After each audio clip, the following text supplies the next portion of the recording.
मैं हूँ नेहा पांडे और प्रस्तुत हूँ मीरा सिन्हा जी द्वारा रचित एक और कहानी लेकर जिसका शीर्षक है इनाम के हकदार। मन अजीब सा हो रहा था। क्या करूं, बार बार सुबह की घटना से मन हटाने की कोशिश कर रही थी, पर बार बार सारी बात स्मृति पटल पर कौंध कर मुझे बेचैन कर दे रही थी। वैसे आज का दिन मेरे जीवन का स्वर्णिम दिन था।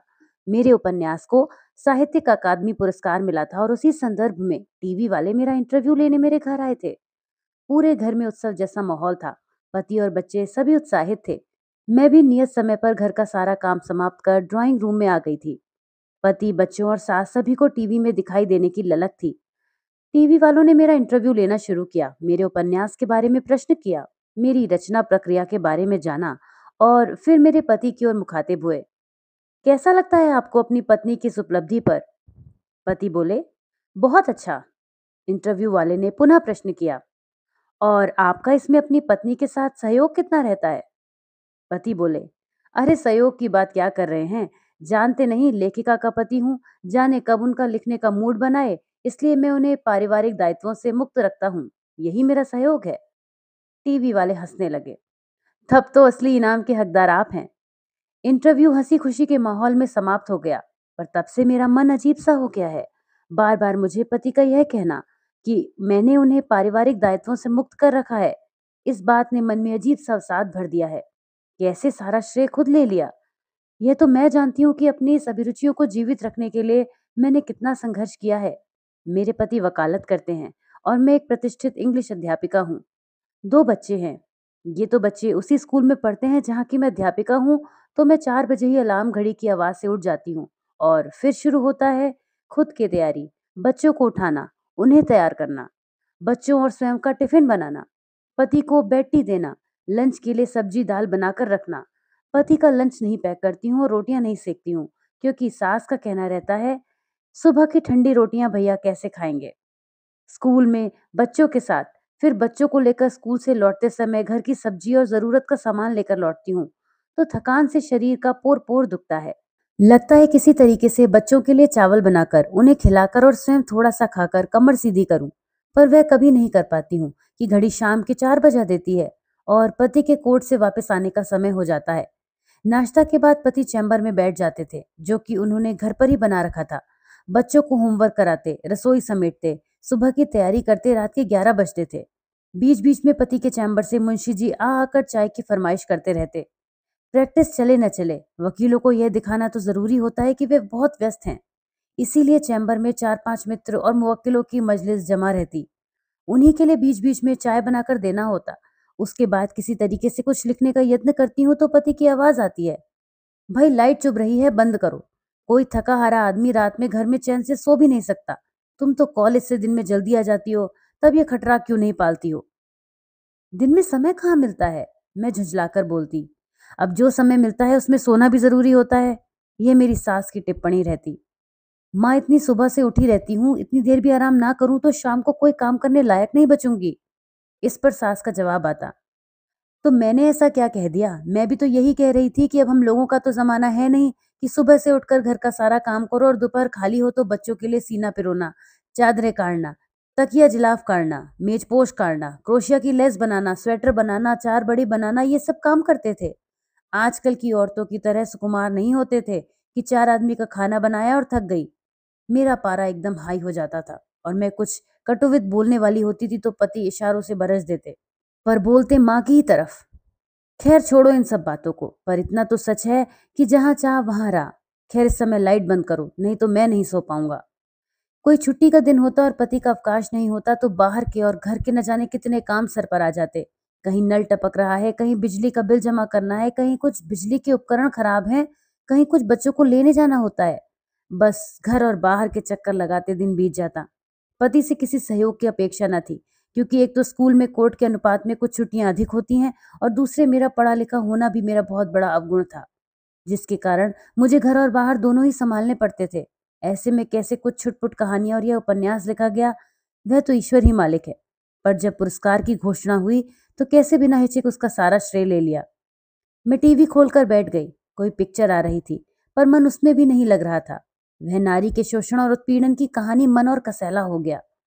आकर गेट पर खड़ी हो गई। बगल के बंगले की मिसेस कपूर भी अपनी गेट पर खड़ी होकर सब्जी वाले के ठेले से सब्जी ले रही थी। मुझे देखकर नमस्कार का आदान प्रदान हुआ। मैंने भी आकर सब्जी वाले से कुछ सब्जी ले ली। तभी मिसेस सिन्हा भी अपने सफेद झबरे वाले कुत्ते जूली के साथ आकर खड़ी हो गई। वे उसे शाम को टहलाने के लिए निकली थी। अब हम तीन महिलाएं इकट्ठी हो गईं, तो न जाने कहाँ कहाँ की बातें निकल आती हैं। हम लोग बातों में एकदम मशगूल थे। मन भी जो सुबह से भारी था, कुछ हल्का सा महसूस हो रहा था कि तभी जूली की चीख से हम दोनों का ध्यान भंग हुआ। देखा तो उसकी एक आंख खून की धार बह रही थी। समझ में नहीं आया कि उसको क्या हो गया। तभी मिसेस कपूर का पालतू मुर्गा शान से सिर उठाए दिखाई दिया। हम लोग समझ गए कि यह करामात उसी की है। मिसेस सिन्हा का पारा सातवें आसमान पर पहुंच गया। मिसेस कपूर बार बार उनसे माफी मांग रही थी। थोड़ी देर पहले का खुशनुमा वातावरण तनावपूर्ण माहौल में बदल गया। मैंने मिसेस सिन्हा को सांत्वना दी और जूली को शीघ्र से शीघ्र डॉक्टर के यहाँ ले जाने की सलाह दी। वे चली गईं। शोरगुल सुनकर मेरे पति और बच्चे भी बाहर आ गए थे। सारी घटना सुनकर उनकी हंसी रोके नहीं रुक रही थी, क्योंकि एक तो मिसेस सिन्हा जूली को लेकर बहुत पजेसिव थी। दूसरे वह एक निरीह प्राणी मुर्गे से हार गया, जो कि एक प्रकार से कुत्ते का भोजन होता है। यही सोचकर इन सब लोगों की हंसी रोके नहीं रुक रही थी। मैं उन लोगों को शांत करके घर के अंदर आ गई, क्योंकि डर रही थी कि उन लोगों की हंसी कोई और बखेड़ा न खड़ा कर दे। घर के अंदर आकर मैं मिसेस कपूर के इस मुर्गे के बारे में सोचने लगी, जिसका नाम उन लोगों ने शेरा रखा था। वह नाम के अनुसार वास्तव में शेर था। अजनबी लोगों को तो घर के पास फटकने भी नहीं देता था। जाने कितने लोगों पर आक्रमण कर चुका था। और लोग अपने घरों के सामने कुत्तों से सावधान का बोर्ड लगाते हैं। इन्हें मुर्गों से सावधान का बोर्ड लगवाना चाहिए। एक बार इनके घर में चोर चोरी करने घुसा था। जब वह सारा सामान लेकर घर से बाहर जा रहा था, तो पता नहीं कहां से आकर शेरा ने उसके पैरों पर इतनी जोर से चोंच मारी कि खून के धार के साथ साथ उसकी चीख भी निकल गई। सारे लोग जाग गए और चोर पकड़ा गया। एक बार उसके बीमार पड़ने पर पशु चिकित्सक उसे देखने आए थे, तो बोले, इसकी विशेषताएं तो अनुसंधान का विषय है, आप इसे हमारे रिसर्च सेंटर को दे दीजिए।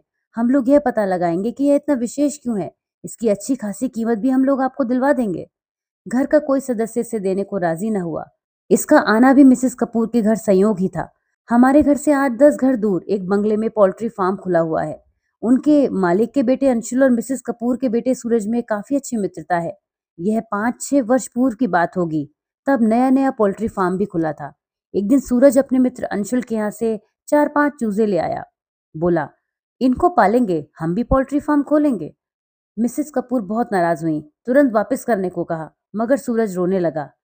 तब सूरज के बाबा ने कहा, जाने दो बहू, बच्चा है, 4-5 दिन खेल लेगा, अपने आप दिल भर जाएगा, तब वापस करवा देना। एक बड़ी सी टोकरी के नीचे नौकर के कमरे में उन चूजों को रख दिया गया। रात में नौकर टॉयलेट के लिए उठा और दरवाजे में बिना सिटकनी लगाए सो गया। जाड़े के दिन थे, पता नहीं कहाँ से बिल्ली को इन चूजों की महक लग गई। रात में उसने टोकरी उठाकर उन चूजों को अच्छी खासी पार्टी मनाई। सुबह उठकर जब जगह जगह इन चूजों के खून और छत विक्षत मांस दिखाई दिए, तो सूरज का तो रो रोकर बुरा हाल हो गया। मिसेस कपूर और परिवार के सभी लोग काफी दुखी हुए। मिसेस कपूर ने सूरज को डांटा भी कि अगर वह उन लोगों को ना लाया होता तो आज उनकी यह दशा न होती। खैर, किसी तरीके से वह जगह साफ की गई। उसके बाद जब नौकर अपना बिस्तर हटाने लगा, तो उसकी रजाई में यह दुबका भयभीत पड़ा हुआ था। पता नहीं कैसे बिल्ली के निगाह और प्रहार से अपने को बचाकर वह वहां तक पहुंचा था। उसे जीवित देखकर मिसेस कपूर उसे गोद में लेकर सूरज से बोली, जाओ इसको वहीं छोड़ाओ। पर सूरज की माँ की गोद में वह ऐसा दुबक गया कि उन्हें भी उस पर प्यार उमड़ आया और वह उसे वापस न कर सकी। वह उन्हीं के घर का सदस्य बनकर रह गया। अच्छी खुराक और देखभाल से वह एक खूबसूरत मुर्गा बनकर तैयार हो गया। साथ ही एक आक्रामक प्रवृत्ति ने भी उसके अंदर जन्म ले लिया। जब कभी वह अपने परिवार के किसी सदस्य, खासकर सूरज के ऊपर किसी प्रकार का खतरा महसूस करता, तो तुरंत आक्रामक रुख अख्तियार कर लेता। सूरज के न जाने कितने मित्र, जिनसे किसी भी बात को लेकर सूरज से लड़ाई हुई है, शेरा द्वारा चोटाइल हो चुके हैं। मिसेस कपूर को न जाने कितनी बार शेरा की वजह से लोगों के उल्हाने सुनने पड़े हैं। वास्तव में ये विशिष्ट मुर्गा है। मैं सोचती हूँ, क्यों हो गया है यह विशिष्ट? शायद इसलिए कि उसने सभी संगी साथियों के बीच में जीवित रहने के लिए संघर्ष किया होगा। उसे जीवन साधारण तरीके से नहीं मिला है, इसीलिए यह विशिष्ट की श्रेणी में आ गया है। अचानक मुझे सुबह से चल रहे अंतर्द्वंद का समाधान मिल गया। मेरी रचनाओं को भी जीवित रहने के लिए बहुत संघर्ष करना पड़ा। कमजोर रचनाएं तो बीच रास्ते में ही दम तोड़ गईं। इसीलिए जो रचनाएं जीवित रहीं, वे विशिष्ट बन सकी। और इस दृष्टि से तो मेरे पति वास्तव में इनाम के हकदार हैं, क्योंकि उनके द्वारा जाने अनजाने हमारे लेखन कार्य में उत्पन्न किए गए अवरोध को पार करके जब मेरी रचनाएं अंतिम चरण में पहुंची, तो एक विशिष्ट श्रेणी की बन गई। तो आप सुन रहे थे मीरा सिन्हा जी द्वारा रचित ये कहानी इनाम के हकदार। कैसी लगी कमेंट्स में जरूर बताइएगा। और मैं नेहा पांडे मिलूंगी आपसे एक और कहानी के साथ। तब तक के लिए धन्यवाद।